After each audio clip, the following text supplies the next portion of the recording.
Welcome back to the channel. In today's video, we'll be looking at the construction of the ellipse using the principles that we'll be showing in the video. Now, in the previous video, we looked at auxiliary projection, which is also known as auxiliary views in some textbooks. So in today, we're moving to a different topic. It's actually ellipse, okay? So we'll be drawing our ellipse, and the measurements for the ellipses, the major axis is 100 millimeters and the minor axis is 80 millimeters. Okay. Now, when you're constructing the ellipse, you are given two pieces of information. The first one is the major axis and the next one is the minor axis.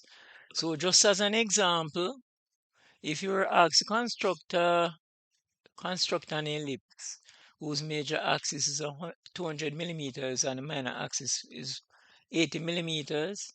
This is how the major axis will be set out from an east to west direction, and that will be 200 based on this example on the screen. And the minor axis is this vertical distance going from north to south would be the minor axis for this example of the ellipse. The ellipse that I'll be drawing, the major axis will be 200 millimeters and the minor axis will be 150 millimeters. Okay? Okay, so we're going to draw the first construction principle to get the ellipse. Okay, we're going to start the construction of the ellipse. So here we go. So I need 200 millimeters on the baseline. Then I'm going to go, I need 150 millimeters, right? For the minor axis. Then I need 200 millimeters for my major axis, and I need 150 millimeters for my minor axis for today's drawing. Good. I'm going to divide the baseline of the rectangle into 8 equal parts as shown on the drawing. Right, so I've divided the minor axis into 8 equal parts. Then I'm going to draw lines to do next from the base. We divided the base into 8 equal parts. I'm going to project 6 lines to the center line, right?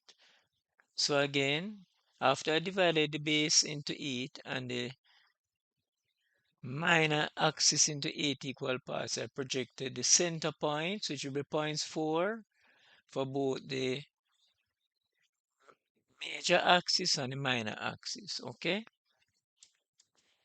Then I'm going to draw vertical lines from these divisions on the baseline to intersect the center line drawn from the midpoint on the division for the minor axis. Are you following? All right, so we're going to draw the lines from the 6 points on the baseline to representing the minor axis. The lines drawn from the division on the minor axis base, the projecting lines to the center line, which is coming. All right. Now the next step. So the next step is to do the same thing on the right hand side of the rectangle representing the minor axis. Okay. All right. The next step now, we're going to draw lines from these divisions on the left of the rectangle to the top midpoint on the top of the construction rectangle, right? Good. We're going to draw lines again we're going to do the same thing on the other side. So we're going to carry the lines from the minor axis, the first quadrant of the divisions on the minor axis, to the top center point on the top line representing the. All right, we're going to do the same thing below. So we're going to draw lines from the quadrant that was divided into four equal parts. The lower quadrant, midpoint of the base of the rectangle. Okay, I'm going to do the same thing on the left quadrant. Right? So the first step is to draw a rectangle representing the ellipse that you want to draw. Okay. All right. So I'm going to draw the last line that is required to be drawn from the quadrant to the left, the lower left quadrant on the rectangle. All right, so to complete the construction of the ellipse is simple. We're just going to draw lines from the midpoint of the base of the rectangle to the divisional lines that we divided the center line into. All right? All right, what we're going to do now, we're going to draw lines from the midpoint on the base of the rectangle, going through the six divisions on the center line of the rectangle. So we're going to extend them to intersect the lines which were drawn previously, okay? Which are those diagonal lines going from the left hand and the right hand side of the rectangle which we divided, and we join those lines to the top center point of the rectangle at the top. Those are the lines that it's supposed to intersect. So we're doing that now.